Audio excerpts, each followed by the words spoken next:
Olá, neste vídeo eu gostaria de compartilhar com todos vocês alguns pensamentos a respeito daquilo que a nossa tarefa como educadores e aquilo que a palavra de Deus, aquilo que a experiência cristã pode nos oferecer como reflexão, especialmente nesse dia em que nós estaremos também celebrando o Dia do Professor. Achei que seria oportuno dividir com vocês algumas palavras. Gostaria de primeiro lembrar, na verdade, quem sabe salientar algo que todos nós estamos vivendo, né? Afinal, isso nos situa no momento que a gente está, né? Existe ainda um certo estresse. Eu creio que aquilo que eu vivo deve ser o que a maioria de vocês também deve estar vivendo. E os iniciais terem sido superados, a gente encontra agora dentro da gente poucas energias para buscar ainda vontade de continuar reinventando-se, continuar fazendo às vezes as mesmas coisas de maneira nova. Tem também o cansaço da presença constante dos filhos, cansaço de certas atividades habituais que a gente ainda não pode fazer, muitas coisas que nos estressam. Mas também tem aquele estresse da própria tecnologia, a gente passou a utilizá-la com muito maior frequência do que antes. Passou a dedicar mais tempo diante do computador, diante do celular, diante de tantos equipamentos, aplicativos novos e recursos novos que surgem em função mesmo das necessidades atuais, fizeram também com que a gente sentisse, de certa forma, aquele estresse tecnológico, né, que normalmente já existe no dia a dia, mas desse tempo parece que as exigências em relação à educação se tornaram ainda mais fortes. Embora os nossos adolescentes e crianças se adaptem rapidamente, se divirtam com isso, tenho certeza que da nossa parte, como professores, e até mesmo como pais, né, a gente sente o estresse da permanente recorrência a recursos que a gente ainda não somente não está habituado, que pode ser até que tenhamos adquirido hábito, mas que não faz parte da nossa vivência. Então, portanto, exige um esforço maior. Então, esse estresse que está ali pode, muitas vezes, nos colocar em uma situação de desânimo, né? O estresse dele leva a gente a perder o ânimo, a perder mesmo aquele elan inicial, aquilo que poderia ter sido, quem sabe, no início deste ano, a vontade de fazer tantas coisas, foram tantos projetos elaborados e que tiveram que ou ficar por terra, cair por terra, ou então terem sido de tal modo reelaborados, refeitos, que perdeu completamente a sua alma. E não é de negar que também, como educadores, o contato imediato com os alunos é o que nos energiza, né? É o que nos dá garra, vontade de preparar a próxima aula, perceber pelos olhares que aquela aula foi empolgante e a gente se interessa a fazer uma outra ainda melhor, perceber, quem sabe, o cansaço deles e maneirar um pouco nossa exigência, porque o nosso entusiasmo pode também sobrecarregá-los. Tudo isso, né, tem sido muito difícil de administrar. Então, eu acho que tem um estresse nesse momento que é fruto do cansaço. E a gente precisa, talvez, nesses momentos de cansaço, recuperar aquilo que é, digamos, a nossa motivação primeira, né? Aquilo que pode significar para nós uma razão de permanecer juntos, né? De buscar entre as nossas certezas desafiadas, assim, por esses novos momentos que a gente está vivendo, que a gente possa recuperá-las. São essas certezas que eu acho que podem consolidar dentro da gente aquelas energias que podem estar, quem sabe, nesse momento, um pouco ameaçadas, né? E por isso eu convido a gente a fazer hoje a reflexão de um pequeno texto, sim, do Evangelho, melhor, da Palavra de Deus, né, da Bíblia, que diz assim, e eu vou propor para ele aqui para todos nós, e a gente vai poder ler juntos na tela. Provérbios 9, de 1 a 6, diz-nos: a sabedoria construiu a sua casa, talhando suas 7 colunas. Abateu seus animais, preparou o vinho e pôs à mesa. Enviou suas criadas para anunciar nos pontos mais altos da cidade: os ingênuos, venham aqui. Quero falar aos que não têm juízo. Venham comer do meu pão e beber do vinho que eu preparei. Deixem de ser ingênuos e vocês viverão. Sigam o caminho da inteligência. Deixem de ser ingênuos e vocês viverão. Sigam o caminho da inteligência. Olha, essa é uma passagem de Provérbios que fala da sabedoria. Ali, a sabedoria nesse livro é entendida como aquela capacidade que a gente desenvolve, que a gente adquire, e que nos ajuda a ser feliz. Isto é, descobrir o caminho da felicidade, o caminho da vida, é descobrir o caminho da sabedoria.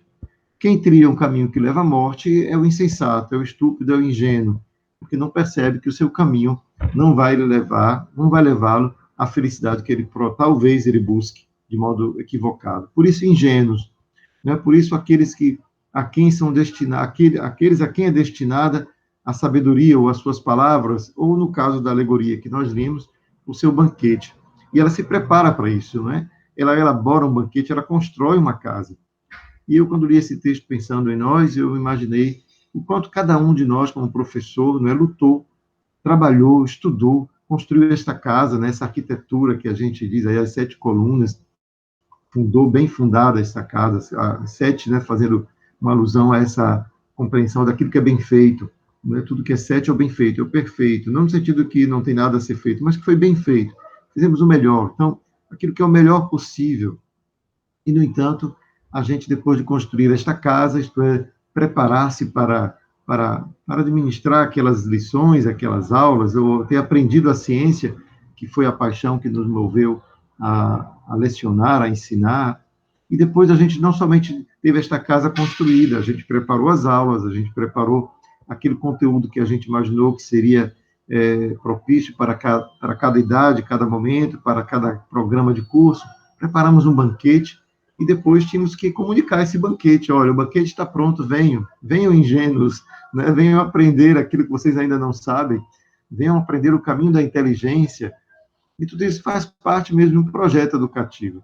A sabedoria no Antigo Oriente, ela era aquilo que a gente hoje poderia chamar as ciências que nós utilizamos, que nós ensinamos, porque todos aqueles que buscavam a sabedoria iam para as escolas dos escribas, e eles então preparavam, né, as suas aulas, aquilo que representavam naquela época o conhecimento que era útil para a vida. Podia ser o conhecimento técnico, né, de um artesão, ou poderia ser o conhecimento daqueles que vão governar, os diplomatas, os membros da corte, ou simplesmente aqueles que queriam refletir sobre a vida, as grandes questões da vida, né, o valor da existência, o significado da vida e da morte, o significado da doença, do sofrimento, questões que fazem com que um professor não seja apenas um comunicador de uma ciência, mas que seja o formador da alma, seja aquele que é o formador da humanidade, né?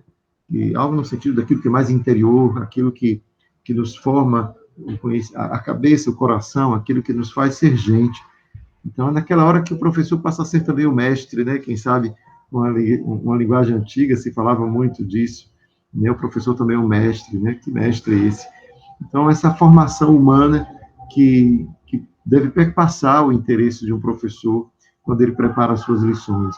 Então, o banquete que ele prepara para os seus alunos, os seus ingênuos, deve ser um banquete que deve ultrapassar os limites até da sua própria ciência, porque ele também é presença ali. Então, acho que dentro daquilo que é o sonho de cada professor, de cada um que abraça essa missão na vida, existe sim também esse desejo de construir uma sociedade nova, né, de construir um mundo, né, de construir não apenas um conhecimento que, quem sabe, possa ser adquirido nos bancos escolares, né, aquele conhecimento que a gente coloca na lousa e depois cada um anota aquilo que bem entende, aquilo que acha que é útil, aquilo que teme que vai cair na prova, né, cada aluno vai usar a sua estratégia na hora de se apropriar do conhecimento. Mas é lógico que aquele aspecto humano do conhecimento é o que, de fato, pode marcar a vida de cada uma daquelas crianças. Porque muitas vezes o que vai no quadro de giz ou na lousa hoje é aquilo que eles poderiam adquirir em qualquer livro.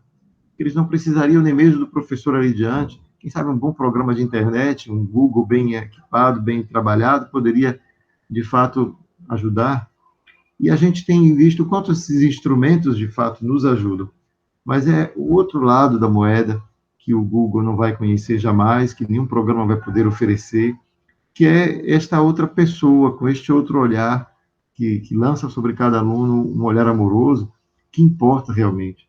É aquilo que vai transmitir para ele aquela paixão pelos livros, a paixão pelos estudos, a paixão pelo conhecimento como tal. E eu tenho certeza que esse é o maior motor que leva um professor a dedicar tempo para preparar a sua casa, preparar este banquete para os ingênuos. Mas é verdade que, em tempos novos, a gente precisa descobrir também novas maneiras de fazer isso. Se essa nossa vocação presencial era lhe dada, ofertada naturalmente, a gente vai precisar descobrir novos caminhos. É verdade que fazer esse gesto aí de descobrir novos caminhos não é algo que se dá da noite para o dia, né? A gente foi preparado para dar aulas apenas presencialmente. E a gente está convencido de que, mesmo depois da pandemia, elas não serão apenas os únicos meios do ensino.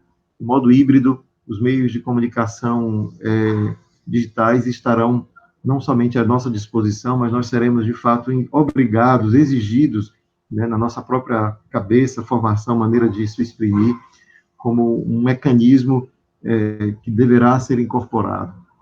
Mas, além desse mecanismo, a gente não pode perder aquele elan inicial, né? Aquela função de educador, que transmite mais do que conhecimento, mas transmite vida, esperança de vida, um caminho da inteligência, como diz aquele texto que nós lemos antes, e que fala da sabedoria como um caminho de felicidade, de realização pessoal. Então, não basta passar no vestibular, não basta, né, aprender bem a sua ciência, é preciso ser gente no nosso mundo.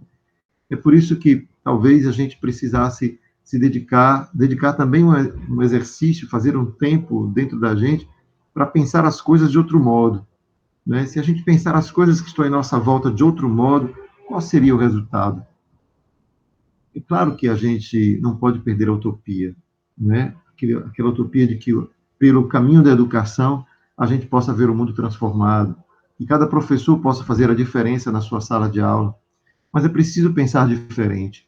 A gente vai ter que pensar com os nossos jovens, quem sabe, com eles, a maneira nova de repropor aquilo que sempre foi e sempre será o sonho de todo homem, de toda mulher, é o sonho da humanidade, é o sonho de uma fraternidade universal. Ele está dentro da gente.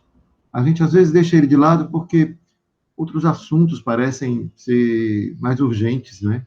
Existe o dia a dia que nos convoca todo o tempo a responder a demandas imediatas, e a gente nem sempre tem tempo para as coisas importantes. As urgentes parecem ocupar todo o espaço. É por isso que pensar as mesmas coisas de maneira diferente vai exigir de nós essa capacidade de não perder a esperança na utopia, não perder a esperança na nossa razão de ser professor, não perder a esperança que ser professor, mesmo no mundo tecnológico, não vai nos eximir de ser também um mestre de vida, de ensinar um caminho de felicidade aos nossos alunos, através da ciência, que também será capaz somente, ainda que ela seja capaz somente de educar para um conhecimento técnico, ela deverá ser também este meio que nós deveremos ser capazes de utilizar para transmitir outras coisas, ainda que seja de modo subliminar, ainda que seja somente pela presença, ainda que seja pelo modo como organizamos nossas aulas, o modo como nós nos relacionamos com os nossos alunos, o modo como escolhemos os nossos temas, os exemplos que damos na sala de aula, que imagens escolhemos para colocar nossos slides. Será que aqueles slides, aqueles modos, aqueles exemplos são coerentes com também o sonho que eu trago dentro, com esse projeto mais íntimo, mais profundo de vida que eu desejo que os meus alunos adquiram? Como que eu consigo realmente não permitir que eu também me deixe conduzir, seduzir por uma maneira de ensinar que me roube a alma?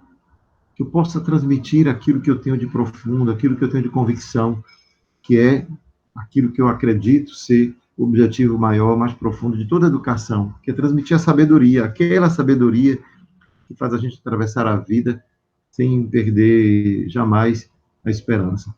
É por isso que eu quero concluir essa mensagem, esse convite a pensar de outro modo, mas ao mesmo tempo conservar a utopia, conservar o sonho, através de um outro trecho que sempre me tocou na Sagrada Escritura.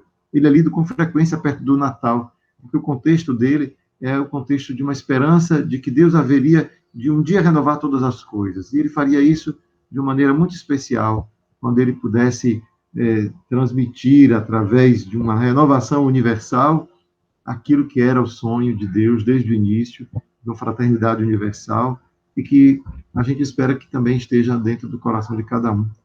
Vou aumentar esse texto aqui para que a gente possa ler. E diz assim esse trecho de Isaías, ao falar do Messias, aquele que deveria de ser um ungido de Deus, né? Aquele que seria enviado de Deus para que no mundo pudesse anunciar o seu projeto, o reino, né? O reino de Deus, o reinado de Deus no mundo. E aqui diz assim: o lobo, então, neste dia, será hóspede do cordeiro, O leopardo vai se deitar ao lado do cabrito. O bezerro e o leãozinho pastam juntos. Uma criança pequena toca os dois. A ursa e a vaca estarão pastando, suas crias deitadas lado a lado. O leão, assim como o boi, comerá capim. O bebê vai brincar no buraco da cobra venenosa. A criancinha enfia a mão no esconderijo da serpente. Ninguém fará mal, ninguém pensará em prejudicar na minha santa montanha, pois a terra estará repleta do conhecimento do Senhor, assim como as águas cobrem o mar. Esse texto é o sonho, né? A utopia de que um mundo sem violência, um mundo onde o respeito um pelo outro, pelo diferente, e o mais forte seja capaz de respeitar e acolher o pequeno, que a gente possa condividir o mesmo prato, embora a gente seja cada um tão diferente, que possa ter exigências diferentes, mas o que importa é que a gente seja capaz de cultivar dentro de nós este sonho que é o sonho de Deus, o sonho do profeta Isaías, já tantos séculos antes de nós. Se a gente quisesse contar, teríamos que dizer, uns 2.800 anos atrás, alguém já colocou este sonho humano no papel, no papiro, e a gente hoje pode ler e conservar dentro de nós. Será que eu sou capaz de manter viva dentro de mim esta esperança, né, de que o mundo possa um dia ser assim? Talvez não seja este mundo que a gente está, mas que seja pelo menos o mundo dos nossos sonhos, que seja um mundo que, quanto mais distante, mais a gente tenha vontade de continuar caminhando, mais a gente consiga colocar nosso limite mais longe, para que esse mundo seja mesmo um mundo melhor para os nossos netos e filhos. Queridos professores, feliz dia do professor, que Deus continue motivando cada um, de dentro para fora, a transmitir aquilo que move cada um de nós a ser professor. Transmitir um caminho de vida, o caminho da inteligência, o caminho que nos leva, portanto, a construir um mundo melhor mesmo, para todos. Deus abençoe.